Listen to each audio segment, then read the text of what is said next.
Loh kula itu karena hidup dengan istri saya sama anak saya. Jadi yang ngurus anak saya sendiri. Jarang kula ngurus dalam jarang. Ya, memang itu memang saya punya standar pakai kitab-kitab kados hikam. Saya ini merasa hidup di dunia itu sendiri. Sampeyan tak warai la Allah kana kotar. Imam yang ngarang hikam itu punya resep supaya kamu seneng terus. Liyakil lama tafrahu bihi, mesti yakin lama tahzanu bihi. Usahakan sedikit sekali apa yang bikin kamu seneng, maka akan sedikit sekali yang bikin kamu susah. Jadi misalnya kulo nih, jadi kiai misalnya cari wong, kulo kiai wong alim, jelas nak ngalimnya ngalim, nak kiai rapati ya, nak ngalimnya jelas. Tapi nak kiai rapati, nah kan kiai tapi orang ngalim. Nah kulo nak darah wong alim malah beliau jelas. Nak kiai rapati ya, kalau rapati nurut, tapi aturan masyarakat rapati nama. Nah sampean kiai tapi orang apa? Ngalim. Ya beda. Ndak ini memang bedanya jauh. Ya mungkin lebih kiai sampean cara derdek-derdek dongo meyakinkan sampean. Tapi cara artine dongo piye paham kulo. Lha boten iki nyata, sampe rasa tersinggung. Napa barang-barang napa? Nyata. Nah, kalau sering ditakoki kiai-kiai masalah resepnya apa jenis? Konjinan ratau susah, padahal kita ratau wiridan, ratau mohon sisip. Resepnya ilmu itu gini kata hikam. Ulama yang kayak hikam tuh pernah ngarang kitab tuh saking syukurnya, entah saking angkuhnya, terserah ngomentari. Kamu harus yakin bahwa di sisa hidup Anda itu tidak akan maksiat lagi. Sehingga kalau kamu ditakdir maksiat, anggap saja akhlu maksiatin kudirat alika. Anggap itu yang Siapa yang menganggap mohal bahwa dia tidak akan dosa sampai mati, berarti menganggap Tuhan itu lemah. Karena cara berpikir kita kan bayangkan hidup itu 40 tahun lagi. Misalnya saya sekarang umur 40, bayang umur kadang 4 tahun meneh. Sampean misalnya umur selawe, bayang selawe tahun meneh. Sehingga menganggap dalam durasi selawe tahun kok orang maksiat kan mohal. Apalagi sampai sudah tahu maksiat itu bakat tempah. Ya maksiat ya kelas-kelasan, nak bikin pacaran. Nak wong iso omah yo nakal, nak sing setengah soleh ya berbau proposal ya sesuai kontaknya DWD. Itu kan urusan masing-masing. Ya itu kan urusan masing. Wae waktu sabu ala wong ngene ora ana sing roh wae waktu sabu. Ala. Ngrobongan wali songo, mbok kangen wali songo, mbok golek selisih wae napa? Alam. Sing roh pangeran piyap. Mbok kangen wali, mbok golek selisih margin. Niku pokoke wae napa? Ya, itu kan urusan jenengan mbek pangeran, mboten urusan kula. Tapi tetap saya sebagai ulama mengingatkan, niat itu ditoto. Begini, ulama dulu tuh ngitung hidup itu hanya 2 menit 2 detik. Sehingga dia ya gampang saja. Kayak Imam, kayak Kanjeng Nabi itu, ya Rasulullah kenapa tidak menyediakan makan untuk besok? Loh, saya itu tidak yakin kalau hidup saya sampai besok. Ya sudah begitu cara, ya sudah tenang saja. Kalau sampean kan bayangkan hidup 4 tahun lagi, 5 tahun lagi, sehingga arah mangan ya wedi tenan. Padahal bolak-balik zaman cilik arah mangan tetap ya wedi. Jadi cara berpikir Nabi itu begitu. Begitu juga cara pikir sahabat, cara pikir ulama-ulama yang waras itu begitu. Lu saya itu pernah melarat di Jogja, zaman pertama merantau itu kalau santai saya bilang, Gus kok tidak punya beras nih? Tapi apa yakin nak sesuk urip Pak? Kowe buta mangan sesuk, anak sesuk ijek napa? Cara berpikir ulama itu begitu. Sehingga melihat maksiat juga gitu. Alhamdulillah aku ijek urip 1 detik, 2 detik, 2 menit. Sehingga hidup. Dan itu sudah cukup untuk lafadzkan la ilaha illallah. Makanya kata yang ngarang hikam, betapa murahnya Allah. Surga itu hanya bisa dibeli dengan 2 menit. Karena surga itu senilai la ilaha illallah. Miftahul jannah la ilaha illallah. Itu cukup 1 menit. Berarti surga itu regane mau 1 menit. Dan karena dia nganggap hidup itu 1 menit ke depan, la ilaha illallah, ya sudah.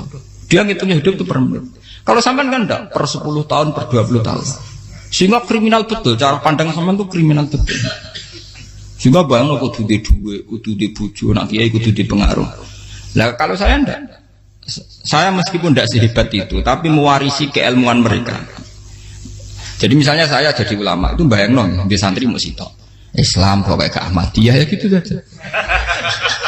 Ya pokoknya ya sudah gitu. Orang bayang lo santri sing pampinan takwa khusyuk salam tempel demen gelo, demen apa? Lo tanyakan santri-santri saya itu mungkin belum pernah nyuruh istri saya bikin kopi. Bisa dihitung. Karena saya itu sederhana saja. Misalnya saya pergi dari Jogja ini yang nyata salam. Bayang lo bojo gue semaca gawekno kopi, bukakno lawang malah kecewa. Seperti umumnya orang kan gitu. Semerantau ada gawekno bojoku nyuambut, digawekno kopi, digodhogno banyu hangat teman, bareng teko bojone wangep kukur-kukur. Karena tarifnya dia ideal, maka mudah kecewa kalau itu tidak terjadi. Nak kula mboten, sebayangno kaya Jogja, bojoku cek utuh Islam. Nak salat di madhep wulan ya sudah gitu. Pakai standar-standar yang minimalis. Saya dari rumah bangun sampai ngaji ya, pokoknya melek, ya sudah nak salat di madhep napa? Mulane sudah gitu. Andai kan saya pakai standar maksimal, maka akan mudah kecewa. Rasulullah juga begitu. Rasulullah itu ngadepi Sayyidah Aisyah, itu ya begitu, ngadepi Hasan Husain. Sehingga tidak ada cerita Nabi mudah kecewa, betul. Karena Nabi bayangkan anak istrinya itu ya minimalis sekali, urusan dunia loh maksudnya minimalis sekali. Misalnya Nabi pagi-pagi tanya, ya Aisyah apa ada sarapan? Tidak ya Rasulullah, ya idzan asumu, kan itu saya puasa. Kalau sampean usul-usul lah digekno kopi wong wedok apa, itu kan repot. Muni-muni itibak sunnah Rasul tapi tidak pernah sampean mendekati sunnah napa Rasul. Sehingga ya tenang saja Nabi. Saya tahu alhamdulillah bisa niru dalam gitu-gitu itu bisa. Makanya ini kiai muda paling enjoy. Banyak kiai-kiai sepuh itu kalau urusan gitu konsultasi sama saya. Gus resep apa kain? Ini kalau resep era dekarep. Juga saya tidak pernah bayangkan apa tanggaku seneng aku atau orang ngaji aku kecewa, tidak pernah bayangkan. Sampai itu kan makhluk, tidak penting. Kecewa tidak kecewa itu tidak benar. Saya itu orang alim, ngerti ini warido kamat lubi, ora waridokum. Yang tak boleh ridane pengiran, antara ridane sing ngaji, ridane konsumen. Itu apa? Makhluk tidak penting. Itu harus dilatih. Harus apa? Sehingga orang itu kalau biasa sholat, maksudnya biasa ta'alluq bi Allah, mesti la'alla katardo, mesti gampang puas. Karena dia iktifak ngalap cukup bi Allah Subhanahu wa ta'ala. Saya sebagai manusia juga sering ditangisi istri. Misalnya saya sering ke Jogja sendirian. Nah ninggalan nopo, ninggalan itu milih pengiran. Misalnya mati ninggalan ya paling aku mau ngapain nih suaraku. Paling uang nangis gue kegiatan. Bukan apa. Ingin saya bahwa konstitusi ulama itu masih iktimat Allah. Kalau kita kan enggak. Cara berpikir kita ngaji itu ideal sing ono podium, sing ngaji kelaminan takwa kabeh, ketunan kaji kabeh, ndiluk kabeh. Kita akan pakai standar-standar yang dengan asumsi kita. Padahal Nabi zaman sugeng al iman hahuna wa yusiru ila qalbihi sadrihi salah. Iman itu urusan hati. Komitmen sampean be Allah Subhanahu wa taala. Nah ini resepnya. Makanya kata hikam yakinlah mata frohubi, mesti yakinlah mata selibi. Sedikitlah kamu gembira dengan satu hal, nanti akan sedikit kamu yang kecewa. Artinya misalnya kata kulo sebagai ulama seneng kulo nu kok iman, ya nggak kayak orang awam. Ya sudah gitu. Jadi misalnya suatu saat kulo jatuh, yang ngaji saya gak semenang jadi kubeding, uang yang seneng kulo bubar kabeh. Kulo ya susah, miskola darah bener. Gus saya jenengan orang sing seneng, ya tenang saja. Sing seneng ya makhluk ora jelas. Dan status mereka tetap layaduru walayang. Ini harus dilatih. Sehingga Nabi itu ya meskipun beliau itu perang, sahabatnya meninggal, ya tenang saja. Nabi cara berpikir yang meninggal mereka mati syahid, yang masih hidup dianggap berpotensi melakukan kebaikan. Sama tak warai resep-resep dari Rasulullah Shallallahu Alaihi Wasallam. Saya ini sebetulnya memaksa, menjelaskan ini maksa, karena saya inginnya jadi ulama yang kayak umumnya orang, tidak ideal amat. Tapi kan saya ditakdir ilmunya itu ideal, jadi terpaksa saya jelaskan. Tapi kalau perilaku saya tidak akan ideal. Soalnya ngawur, saake mari hufuri pengiran nganggur bolak balik cerita. Ada seorang wali, karena dia wali itu doa di multazam, ya Allah saya ini minta satu hal. Karena dia wali maka tidak minta uang, tidak minta jabatan, minta engkau takdir saya tidak pernah maksiat. Itu kan bagus sekali, minta doa ditakdir gak maksiat kan ada. Dari pengiran malah jabe. Fa'ena ada ukufran. Karena tahu maksiat malah sifat ghafurku tak ada konti. Gambarnya pengiran ini sifat ghafurku rak nganggur. Malah tidak ada orang selain Nabi kecuali ditakdir tahu maksiat dan sifat ghafurnya pengiran efektif. Paham apa? Lara sampean kan ghafure mbok kabeh. Dadi karek sajidul iqab. Karena maksiate sampean sering. Jadi sifat ghafure wis berlaku aktif. Saya karek nunggu sifat sajidul iqab. Paham ya? Itu beda dengan wali-wali. Sifat sajidul iqab mau aktif, mereka tidak punya dosa. Malah pangeran bingung gak kok sifat ghafure. Apik tak dakoki ghafur ora tau dosa. Didakoki sadidil kok gak tau maksiat. Jadi pangeran malah sing bingung. Nak kowe ora tau maksiat ghafur kok tak dakoki. Kok ora tau maksiat wong iku ora tau apa? Didakoki sadidil kok gak mungkin atau maksiat. Lah pangeran ape dakok ghafur kan syaratnya dosa sik. Sampeyan kan walian. Ghafure wis dientekno. Keseringan kepake, paham ya? Karek nopo? Karek sadidil ikom. Ya itu memang standar Tuhan. Semua Quran itu kalau menyeritakan gitu. Nabi ibadi anni anal ghafurur rahim. Kawulaku ceritani aku ghafurur rahim, tapi yo ceritani wa anna adabi wal adabul alim. Jadi Nabi ibadi anni anal ghafurur rahim wa anna adabi wal adabul alim. Kalau Nabi Ibrahim, Nabi Muhammad inna rabbaka lasariul iqab. Pangeran cepat nyiksane, tapi wa innahu laghafurur. Jadi dua sifat ini pasti aktif. Dan tentu ulama itu senang sifat ghafur itu ya meskipun aktif, tapi mereka tidak pernah ngambil fasilitas sifat nopo. Kula baleni malih. Sehingga kayak Sayyidina Umar radhiyallahu anhu ketika beliau pertama jadi khalifah, ini cerita di kitab Hayati Sahabat. Pertama dia jadi khalifah, orang mengira dia akan ngomong hal-hal yang besar, visi besar tentang negara, visi besar tentang izzatil Islam wal muslim. Tapi ketika Umar pertama pidato begini, ayuhal muslimun ayuhan nas, ana, jari kata Sayyidina Umar, ana hulamun min bani Mahsud, akulu min kholati, saya ini pemuda dari Bani Mahsud. Kecil saya bisa makan karena bulik-bulik saya punya kebun kurma yang kalau saya memanen diopahi beberapa biji dan itu menjadi kuti wahayati, menjadi saya bisa hidup. Terus wassalamualaikum warahmatullahi wabarakatuh. Orang itu penasaran semua. Orang jadi khalifah pertama dibendem jadi Amirul Mukminin, pidatonya ngenang masa kecilnya ra kelar mangan, kelare mangan mergo buruh bulike. Paham ya? Ngondoh kurma terus dikai tamarotin, beberapa kurma sing dadekno iso dan itu saya pakai sampai ketemu Allah Subhanahu wa taala saya pakai. Misalnya sekarang saya mulya, misalnya kalau dibilang mulya ya ana sing nyucup, ana sing husnudzon, ana sing hormat macam-macam sawangane. Itu bodoh sekali kalau saya menikmati itu, bodoh sekali. Paling banter nikmati dicucup dihormati itu apa? Tapi kalau nikmatnya bisa makan saat itu tuh nyawa.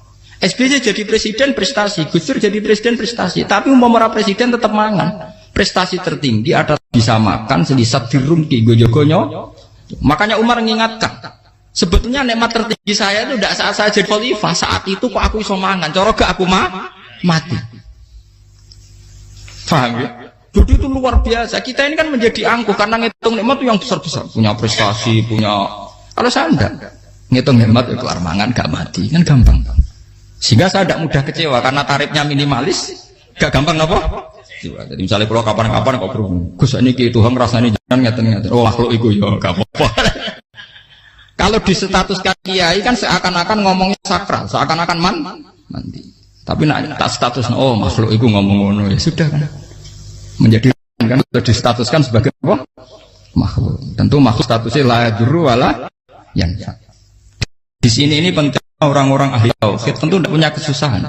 Innalladzina qalu rabbuna wa tsummas taqamu. Itu mesti tidak ada kesusahan sama sekali.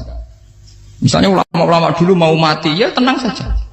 Mati kedua itu mati paling menantang ya, menyenangkan sekali. Karena mati yang seru itu mati zaman Al-Adam. Misalnya saya kelahiran tahun 70. Tahun 40-50 kan belum ada saya. Itu mati yang sejati karena Al-Adam. Kenapa? Al-Adam tidak ada. Mati yang nanti itu mati yang petualangan karena saya mati setelah menyaksikan kekuasaan Allah, setelah husnudzon sama Allah, sehingga mati yang menuruti kerinduan akan ketemu sang kekasih. Makanya Jalaluddin Ar-Rumi ketika mau meninggal dan orang-orang muridnya nangis, dia marah-marah. Hei murid-muridku, betapa bodohnya engkau. Saat kayak ini yang saya tunggu, saya sudah menyesal berusaha sampai Allah dat tak senang. Aku kecewa waktu makhluk-makhluk koyo kowe. Saiki wis wayahe aku goleki kholik dat tak senengi malah mbok tangi. Cek bodone kowe. Saat-saat sing tenteni malah mbok tangi. Betapa aku lamanya menunggu kematian ini. Mergo hidup itu keterpisahanku mbek Allah, kemen ketemu kowe.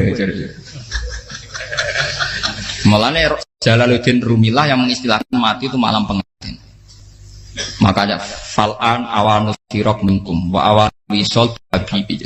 Ini saat yang indah karena ketemu dengan berpisah dari makhluk-makhluk yang tidak penting menuju sama habibi kekasihku. Jadi dia misalkan mati itu malam pengantin. Semenjak istilah itu populer sehingga di Jawa ana ngipi dadi nganten takwilane mati. Itu filosofi sufi, ya filosofi napa? Lah niku tenan. Begitu juga sahabat-sahabat dulu. Bilal mau meninggal, anaknya udah nangis. Bilal lagu ya. Ditanya sama anaknya, kenapa anak-anak kamu nangis? Dan jenengan badhe kapundhut. Aku malah seneng nang mati. Hudan nalqal akhibah Muhammadan wa hisbah. Aku nak urip ketemune mbek kowe terus. Malah nak mati ketemu Nabi Muhammad. Hudan nalqal akhibah Muhammadan wa hisbah. Nah, dengan cara pandang begitu maka hidup itu enjoy saja. Ya saya sebenarnya keberatan pakai kelas ini, keberatan karena saya harus ngulang sampean-sampean itu. Ya makanya potensi kayak saya tentu mengurangi jadwal ketemu. Makanya saya mohon kalau tidak penting itu jangan sungkan. Anggap saja itu bagian dari hormat saya. Ya minimal sampai misalnya di duit saya ketahui gue jajan pentolan lah apa mau gue suwan bareng malah repot. Gue ganggu uang anak peleleran pak.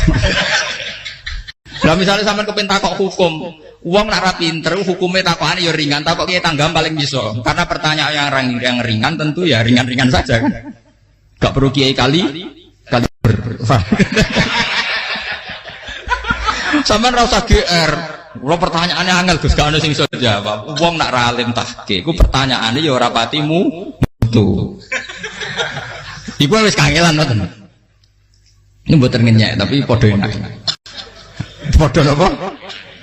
Makanya kalau latih. Jadi hikam sendiri itu ada manhaj, ada metode. Kalau orang supaya tardo, liyakil lama tafrohubi, yakil lama tahsen. Anak saya itu kalau habis main pulang, itu saya senengnya pol. Istri saya pernah jangan. Gus, anak mulai senengnya. Dek biro-biro, anakku mulai nih ngomah. Misalnya terus biasa. Saya terus anakku lo main mulai itu seneng. Biro-biro anakku mulai nih ngomah. Dipanggil anak saya bapak itu senengnya sak boleh. Piro-piro ana sing manggil bapak. Jadi saya pakai standar minimalis. Saya tidak pernah pakai tarif. Dia anak yang ideal dihormati orang. Sampai anakku sujud nih pangeran, ngerti pentingnya mau tasbih. Makanya anak saya tak namakan tasbih semua. Itu ya sudah selesai. Saya tidak pernah bayangkan anak saya jadi kayak besar dihormati jemput. Mari gampang kecil. Ya, sekolah kan Sayyidina Umar. Saya pemuda dari Bani Mahzum. Yang kecilnya bisa makan karena buruh bulikku.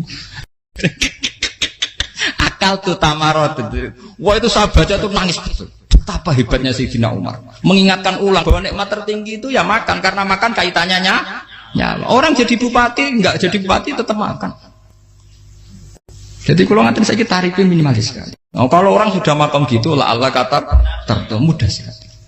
Tapi kalau sampai tarifnya ideal harus di mobil kudu sangune akeh. Mosok gue mobil gak sangu akeh. Barang gue sangu akeh kudu gue penderek. Mosok kere lunga juga kok tanpa penderek. Nang penderek macur. Mosok ora kena dikeloli jadi malah repot. Akhirnya gue wong ayu. Harus selingkuh dijari sing we. Itu perkara meneh.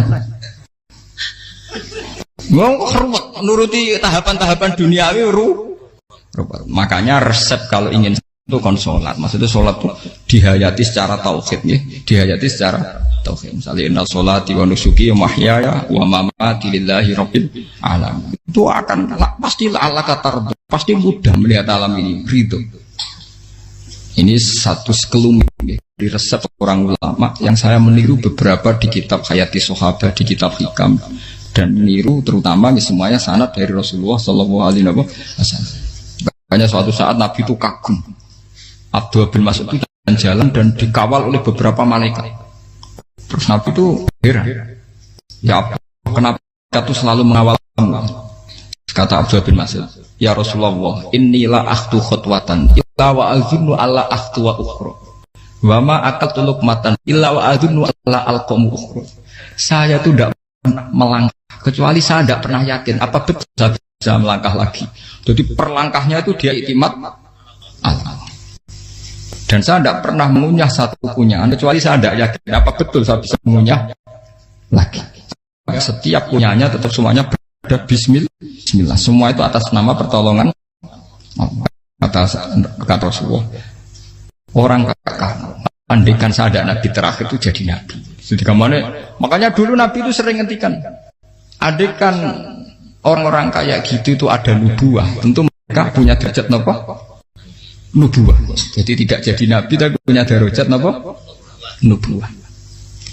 Lah orang yang cara berpikir gitu tentu tidak khawatir apa yang hilang dari dirinya, karena dia berkontrak dengan Tuhan hanya per menit per detik. Jika mempunyai resep al-mu'min yusiru sana Allah ayakuna li nafsi dzakiron. Seorang mukmin yang sejati tentu kontaknya dengan Allah Subhanahu wa taala dan dia tidak pernah ingat dirinya sendiri. Kayak sampai napas umat tapi Allahu Akbar, Allah Maha Besar, subhanak. Selalu ana wong ngrasani termasuk lali utange barang iku. Tapi yang jelas kan menjadi enjoy dengan dirinya sendiri.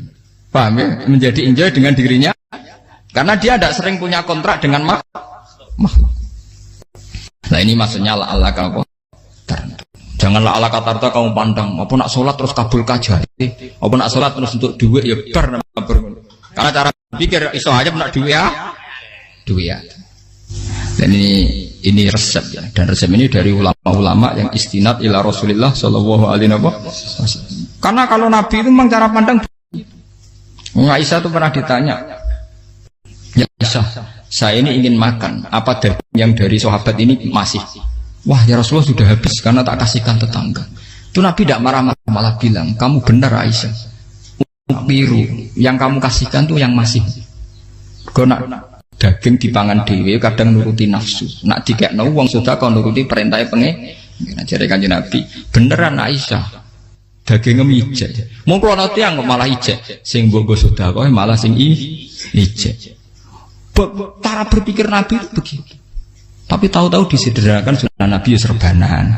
Lah itu kan ya memang itu bagian dari sunnah Nabi, tapi sunnah seharga 10.000. Paham ya? Ya monggo mawon sampean sunnah Nabi serbanan gitu, tapi itu sunnah yang bisa dibeli dengan murah. Hakikatnya sunnah Nabi itu rata-rata bentuknya perilaku, napa?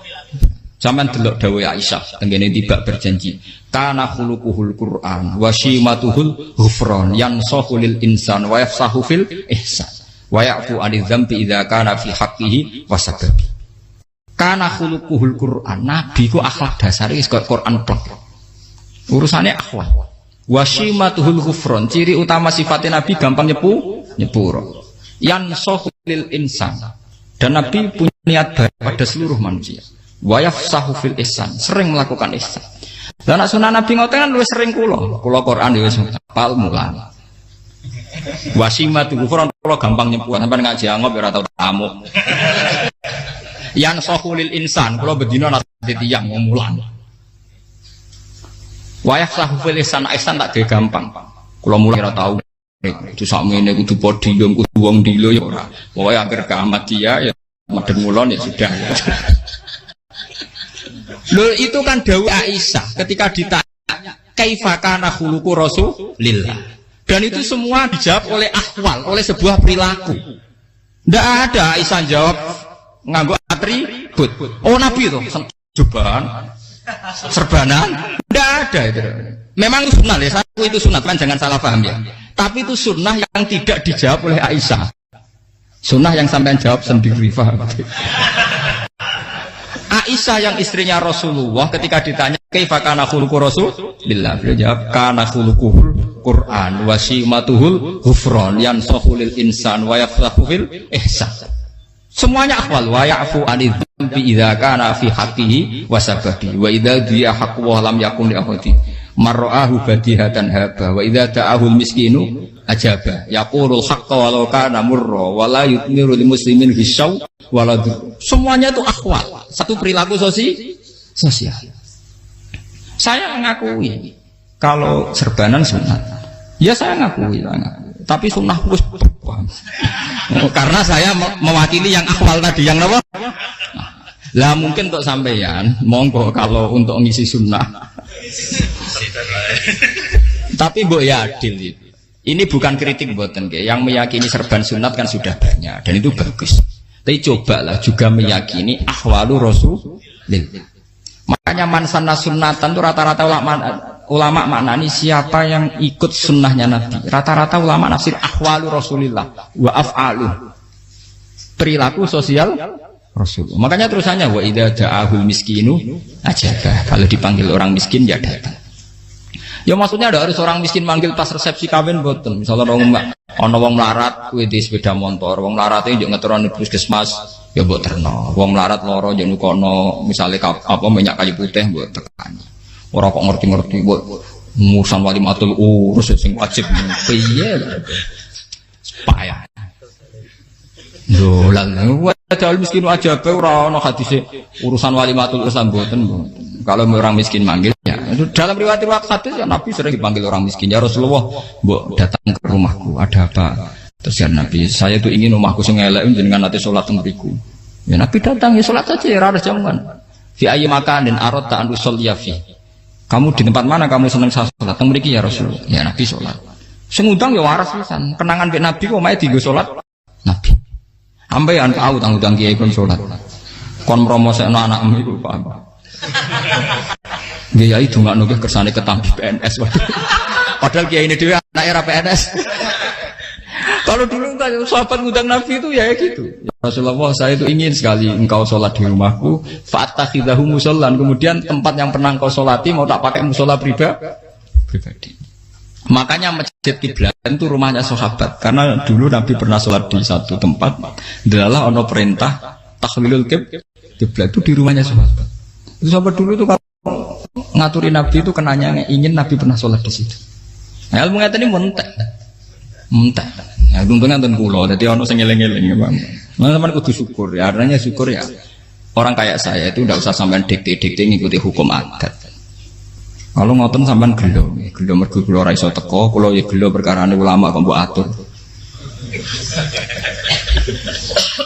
Makanya saya sering guyon cerita, saya itu kalau di pasar Pandangan dulu tuh anyaran boyong sering di pasar, ditanya sama Gus wong alim kok di pasar. Piye? Aneh tuh. Ya aneh kuwi. Aneh piye? Bodohnya wong alim. Kadang masyarakat tuh tidak sadar keanehan dirinya sendiri. Mereka enak saja merasa kalau orang alim ke pasar itu aneh. Mereka tidak sadar orang bodohnya wong alim ya aneh. Enak saja mereka mikir sepi. Faham ini supaya sampean la Allah kan apa tar. Makanya untuk Rasulullah, Nabi itu sering ngendikan nek ana tamu hormati. Tapi etika mertamu di Rasulullah itu walakin idza du'aitum. Mertamu Nabi itu nunggu ditimbali. Walakin idza du'itum du'iya mabni majhul. Ketika kamu ditimbali fat. Jadi ya ayyuhalladzina amanu la tadkhulu buyutan nabiyyi illa ayyudzana lakum. Jadi untuk sowan Nabi itu nunggu dipang. Meskipun sahabat tuh rindu Nabi, tidak berani sowan ke dalamnya Nabi. Kalau ingin ketemu Nabi di barno pas sholat jamaah, karena Nabi pasti keluar di mas. Andai kan Nabi nerima tamu di rumah, ora sida dadi Nabi. Aman nampa tamu.